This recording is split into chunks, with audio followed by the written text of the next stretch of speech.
Olá pessoal, tudo tranquilo com vocês? Aqui é o professor Josiel e a gente vai falar então da ocupação italiana no Rio Grande do Sul e a relação que isso vai vir a ter com as inundações de maio de 2024. Primeiro detalhe, os italianos vieram após os alemães, então os alemães ocuparam as áreas mais fáceis, que são as áreas ao longo dos vales dos rios, ou seja, ao longo ali das margens. Os italianos foram ocupar as áreas do Planalto do Rio Grande do Sul, Planalto Meridional que a gente chama aqui. O que houve? Essas áreas são mais difíceis de serem ocupadas e eles acabaram então ocupando essa área de relevo mais acidentado, mais íngreme, com encostas. O que tem ali de vantagem? A região norte do Rio Grande do Sul, ali onde tem esse planalto, tem um clima subtropical com estações bem definidas, porém ele apresenta médias térmicas menores que as regiões dos vales. O que vai ter de importante? Isso será um ambiente muito propício ao cultivo da uva, que faz parte da cultura italiana. Estes italianos chegam a partir de 1870, 1872 e vão formando as colônias. Depois que eles formam as colônias, eles vão entrando mato adentro e vão formar o que a gente vai conhecer como picadas. Picadas estas que preservam às vezes o seu nome, como é o caso de Picada Café. Então, em 1874, a gente tem a demarcação das primeiras colônias, a colônia de Edu, que é Garibaldi, a colônia Dona Isabel, que é Bento Gonçalves. A partir do dia 20 de maio de 1885, chegam os primeiros imigrantes italianos ao Campo dos Bugres, que é atualmente o município de Caxias do Sul, o segundo maior município do Rio Grande do Sul em número de habitantes. Nós vamos ter a formação de várias colônias. Essas colônias são a Conde de Edu, que é Garibaldi, Dona Isabel, que é Bento Gonçalves, isso no ano de 1874, daí no ano de 1875, nós vamos ter Fundos de Nova Palmira, que vai ser Caxias do Sul.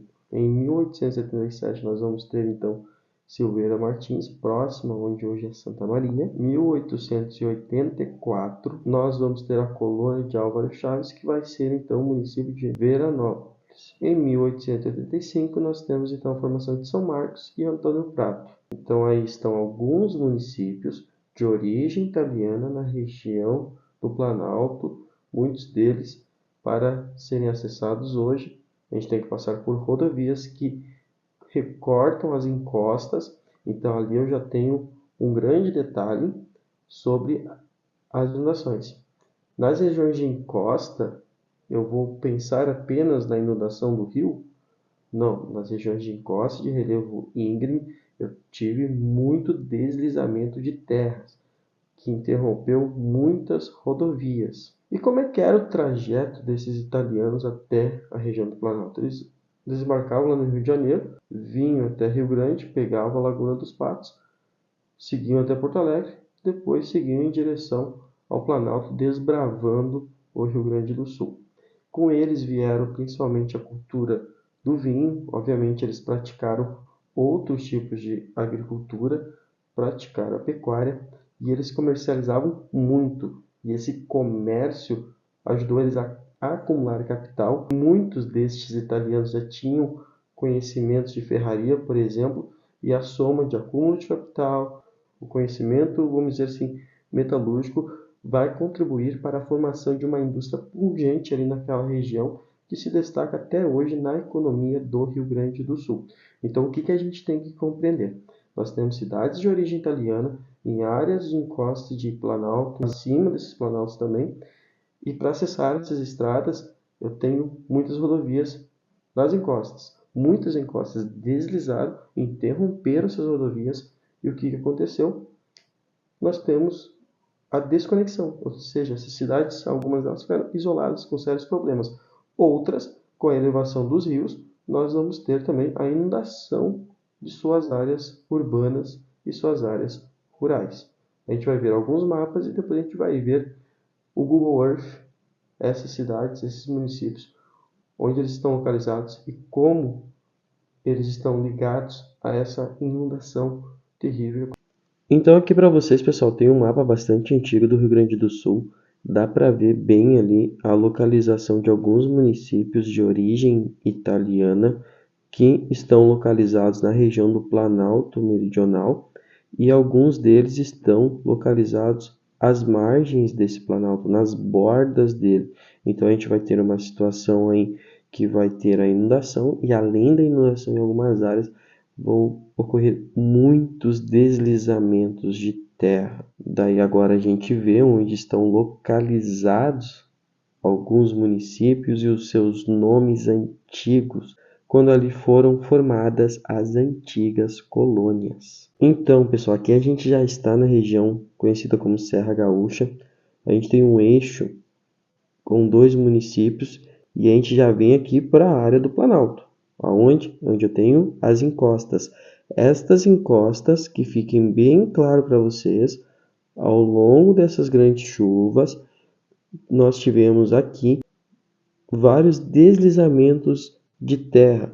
E aqui nessa área nós vamos ter, por exemplo, estradas. Então eu vou subindo o relevo a partir dessas estradas para poder chegar em municípios como Garibaldi, Farroupilha, Carlos Barbosa, Bento Gonçalves. Eu vou subindo esse relevo íngreme gigantesco que sofreu muito com o deslizamento de terra na área mais alta e plana do terreno, onde eu encontro aqui Carlos Barbosa, Garibaldi e mais ao norte Bento Gonçalves.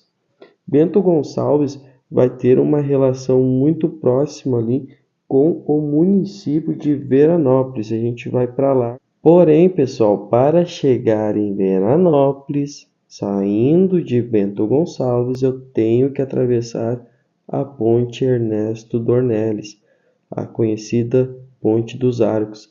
E nessa área aqui teve muito deslizamento que bloqueou a rodovia, bem como inundações do Rio das Antas. Então tem esse detalhe. Primeira coisa que a gente sempre sabe, elevação do nível dos rios. Segunda coisa, deslizamento de terra. E aqui quando a gente olha para Veranópolis, a gente percebe que o município está um pouco longe do Rio das Antas. Quando eu digo município, a parte urbana dele, a cidade.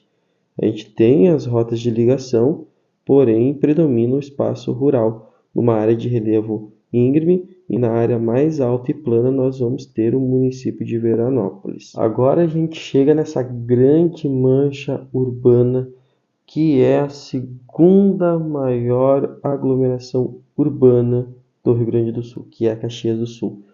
Para chegar nessa área, nós vamos ter que passar por uma rodovia, por exemplo, como a BR-116, que passa por uma área de relevo muito íngreme, e essa área também teve muitos deslizamentos. A gente percebe os grandes motivos do deslizamento, muita área de ocorrência de desmatamento. Então eu venho por essas encostas, por estradas com curvas bastante acentuadas para poder chegar nesse grande município que é o município de Caxias do Sul, com mais de 500 mil habitantes, uma grande mancha urbana no norte do estado, vamos dizer assim, na região do Planalto Meridional, inclusive tendo aeroporto sendo a grande válvula de escape nesse período onde o aeroporto de Porto Alegre não está em funcionamento. Outra coisa importante que a gente tem que saber dessa área de Caxias do Sul, para chegar lá, eu tenho que obrigatoriamente, dependendo de onde eu estou, passar por áreas de relevo bastante íngreme, que vão ter seus deslizamentos. E olhem bem como o topo do relevo é alterado. Quando eu não tenho a parte urbana, eu tenho novamente o que a gente conhece como atividades rurais. E depois de tantas aulas, a gente vai dar um enfoque bastante grande sobre a questão das barragens. No Rio Grande do Sul, devido à dinâmica deste relevo bastante íngreme, nós vamos ter rios com muita velocidade. E lembrem, a área onde a gente chama aqui de Serra Gaúcha é uma área muito industrializada que precisa de energia. Então, os rios eles têm muitas represas, eles são represados para a geração de energia.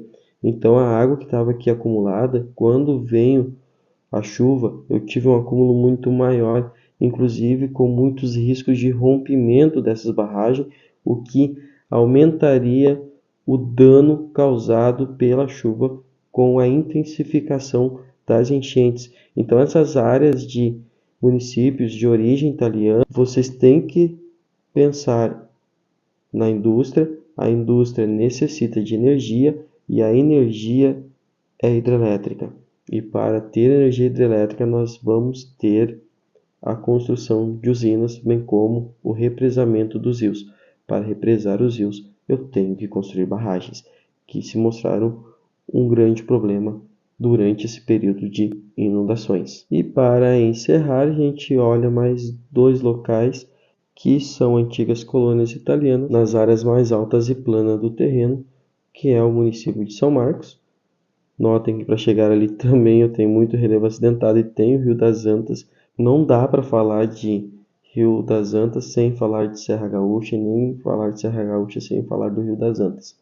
E mais adiante, na área alta e plana do terreno, nós temos Antônio Prata. E perto de Santa Maria, a gente não pode deixar de falar de uma das mais antigas colônias italianas, que é o município de Silveira Martins, que também, gente, olha a localização, região alta do relevo, na parte plana, mas para chegar lá nós temos que passar por encostas íngremes.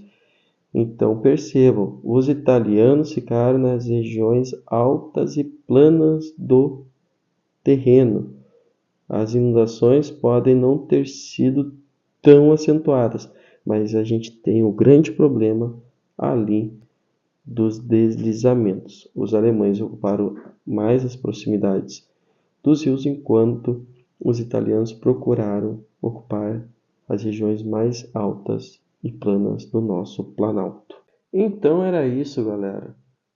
Aí está a relação de cidades de origem italiana e a catástrofe que atingiu o Rio Grande do Sul ali no mês de maio. Curte aí, se inscreve no canal e até a próxima aula.